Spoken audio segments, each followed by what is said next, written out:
real stories of werewolves of Dogman history from your emails, illustrated and animated with the democratizing magic of machine learning AI. Welcome to Scary Stories.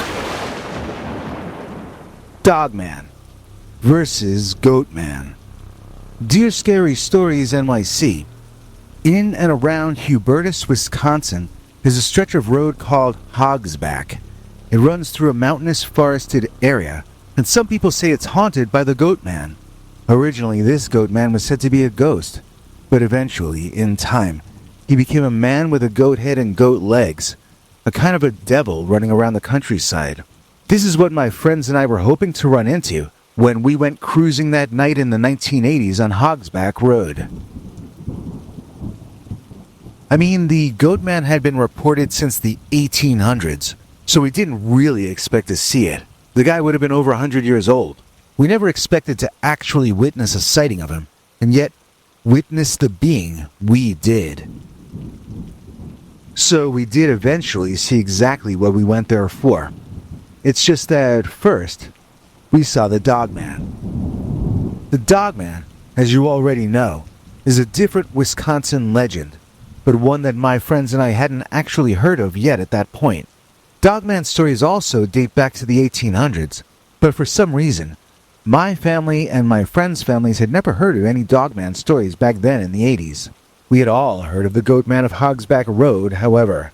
So when we parked along the side of the road and turned all the car lights off, sitting in the pitch dark night, even though we really didn't expect anything to happen, it was still really scary, like petrifyingly scary. We all kept saying that we felt like we were being watched. Well, all of us except for this girl Barbara, who was dating my boyfriend Steve's brother, whose name I forget. I haven't seen any of these people in over 30 years, although I somehow became Facebook friends with Barbara's sister and niece. So what was I saying? Oh yeah, Barbara was annoyed at how scared the rest of us were getting, and she made fun of us rudely. She told Steve's brother that she wanted to get out and stretch her legs. Usually Steve's brother would jump at any chance to be alone with Barbara, but this time, he admitted that he was too scared to get out of that car. Scared of the Goatman, Barbara sneered. She made fun of the boy, challenging his masculinity and the whole 9 yards. But he didn't care. He was scared enough to be willing to give up this girlfriend. That's how scared he was of the Goatman.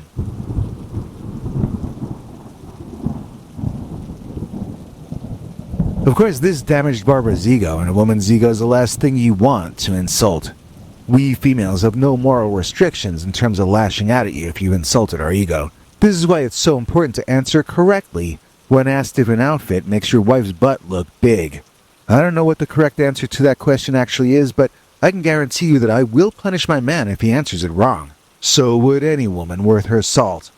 You'd lose your membership card if you didn't. So Barbara, infuriated, insulted, and also not at all afraid of monsters which she didn't believe in, got out of the car and walked off into the woods in the night alone.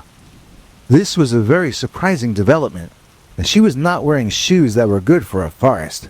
In fact, her entire outfit was more of a clubby kind of ensemble than a hiking one, if you know what I mean. She looked like she was set to go dancing, but she was walking into the trees at night instead. We all called to her to come back, but nobody had the guts to go out after her, not even her guy. This sort of spoiled the mood, but we didn't feel any less scared to be where we were. Everybody wanted to leave, and we called out of the windows to Barbara, telling her it was time to go. Well, I don't know if Barbara heard us, but I know someone did. Out into the road walked a furry, muscle-bound Dogman, although I think that we called it a werewolf that night. It was not like a movie werewolf. It wasn't wearing torn-up clothing. I got the impression it was a wild animal, not a shapeshifter. It was walking upright on its hind legs like a human being, but its legs looked very canine to me, like the hind legs of a dog, but somehow supporting the weight of the entire frame tilted up on those legs. There was no question this was not a person in a costume because he was just too tall. I think he might have been 8 feet, possibly even taller, like a bear's size more than a human size. It had walked out onto the road quickly when we were all shouting, and now that it saw that we were the source of the noise, it started to slowly walk over to us. He kind of looked curious, but he also kind of looked very, very cranky. We had been afraid before, but this caused an entirely new and different kind of fear. Suddenly we all felt afraid for our lives. Suddenly we all thought of Barbara out in the woods on her own. Like I said, this was a new and different kind of a fear. I have to say, at first our screaming got louder, calling out to Barbara to come back at once. But when the big old werewolf-looking dogman creature came walking closer to us, we quieted down very quickly. The next part was quite surreal. Actually, all of these memories are. The creature walked toward us, and Steve said that was the weirdest bear he'd ever seen. I said its legs are too long to be a bear, and Steve said that's my point. The proportions were more like a man than a bear, but it was covered in thick fur all over, including on its belly and chest. The dogman would pause to study us, then advance, then pause. It walked all the way down one side of the car, then turned around and walked back. It had completely circled us, then returned to its original position to stare and glare and generally intimidate. The two boys were stuttering and wondering out loud what to do. The creature seemed to be getting angry at us. It bore its teeth, and I, for one, couldn't just sit there doing nothing anymore. I leaned over and pushed on the car horn. The dogman jumped in the air, and so I did it again. With an expression on its dog face like I was wrapping it with a rolled-up newspaper, the beast withdrew to the darkness under the trees. I said, "Let's go, let's get out of here." But the boys both reminded me that Barbara was still somewhere out in those woods. They didn't want to leave, but neither of them had the nerve to go out in the dark and look for the girl either. I asked them if they were really going to make me go look for her, and that shamed them into putting on their big boy pants. Steve's brother decided to go out and look for Barbara, while Steve stayed and protected me. But before he could actually leave the car and do something, the main event of this story took place. Out of the bushes in front of us ran Barbara, only she didn't seem to even notice that we were there. She was running from something that sure looked to me like it was the Goatman. Maybe he was over 100 years old, but he was still spry, and he was catching up to Barbara. It looked like the girl was going to get finished by the Goatman right in front of our eyes. Now, when I say it was the Goatman, I mean it looked like the great god Pan, and it looked like the devil. Its head was like a goat's head, with those scary, weird goat eyes. Its legs were like goat legs too, but its chest and arms were like a furry human.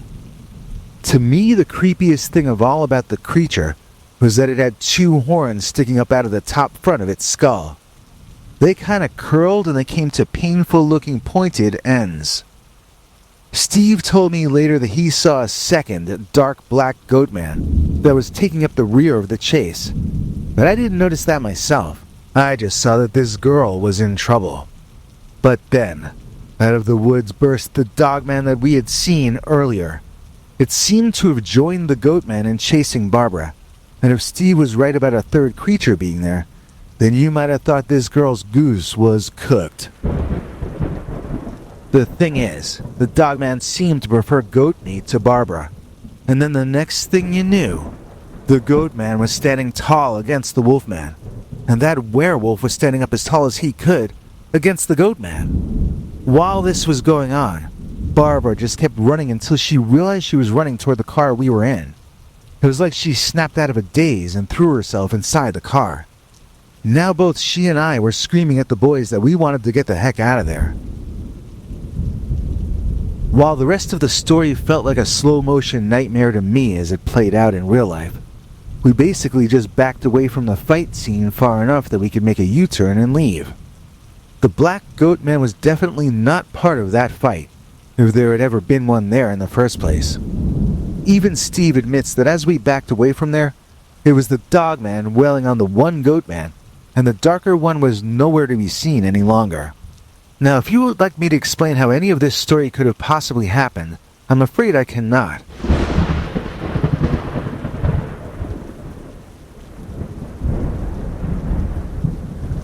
If you want me to explain why I never saw anything else weird or paranormal again for the rest of my life, again I have no idea what the reason might be.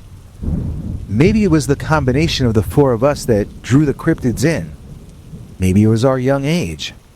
Maybe it was the Lover's Lane energy that made the magic happen. Maybe there was a portal open to another dimension on that night. I remember that Steve's mother had some old-fashioned beliefs that she said her grandmother taught her.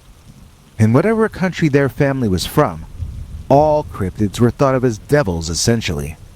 They are the old pre-Christian gods fallen into demonic behavior and attitudes.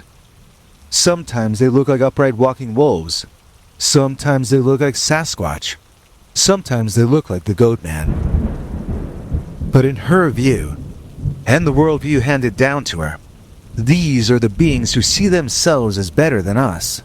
Yet they know God values us above them, and it drives them to petty jealousy and bad behavior. Doing all that won't make God love them better. It will only make us humans fear them more. And we should fear them, because they are jealous of us, and they want to replace us. Because according to this view, we are really witnessing God form against God form when we lay our eyes upon Dogman versus Goatman.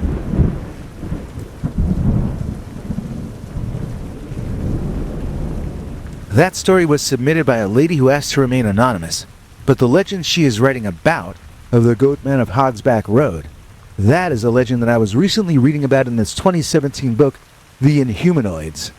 He has a number of historical reports of the creature in the chapter named after the Goatman.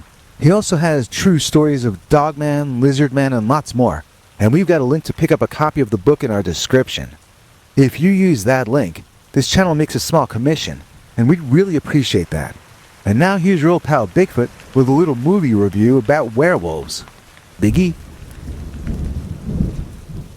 Hey, it's your old pal Bigfoot, and I just got to see a sneak preview of the new Steve Grillo movie called Werewolves. Steve Grillo is this action star type of guy with lots of muscles, and he never smiles. There isn't much left to smile about in this movie anyway, since it's the zombie apocalypse. Only in this movie, instead of turning into zombies, people turn into werewolves. But only when it's night. When it's daytime again, everybody's normal again. I will say this movie takes a really long time setting up and getting started. You don't get to see any werewolves for a long time. It's a very slow build. That having been said, once they are on screen, they are fantastic looking, and there are a lot of them. Sometimes you see 3 werewolves at a time on screen, and each one is an individual, unique from the others, since each is based on the human character they were at first, before they changed. I'm not much of a fan of most of the human stories in any monster movie, and that's true for this one too. But with a movie like this, the important part is the monsters. And this movie, at least the second half of this movie, goes way over the top in that department. I saw werewolves do things in this flick that I never saw werewolves do before. They're sculpted by a guy named Peter Murphy, no, not that Peter Murphy, who did makeup effects on Alien Romulus and the 2 Smile films, and they are fully articulated heads with moving lips and mouths. Although I do not think this is as good a movie as Dog Soldiers, I think these werewolves are actually better than the ones in that more famous movie.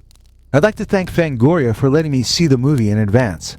I felt like my old friend Uncle Bob Martin, the creator of Fangoria, was sitting right there next to me, and I imagined him getting angry at the guy behind us who kept kicking our seats all through the picture.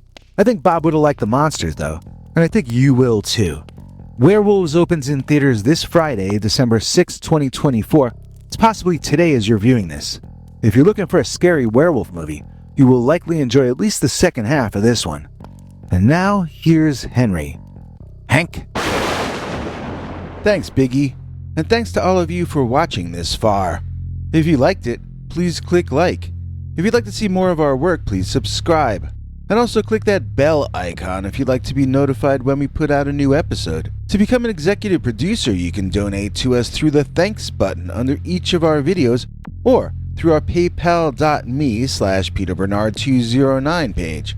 To receive cool perks like secret uncensored Dogman episodes far too wild to ever run on this channel, you can become a YouTube channel member by clicking the join button, or join our PayPal subscribers club at peterbernard.com. Joining either at the $3 a month level or above gets you access to our over 25 hours of secret uncensored Dogman stories available nowhere else. Do you have a scary story about Dogman or some other kind of high strangeness that happened to you? Let us know by emailing us at scarystoriesnyc@gmail.com or by leaving us a voicemail message at 804-LA-SCARY. You may need to call back on that when it cuts off after I think 3 minutes. And if you don't want to do any of that stuff, thank you for simply watching to the end. Good night, and have a scary tomorrow.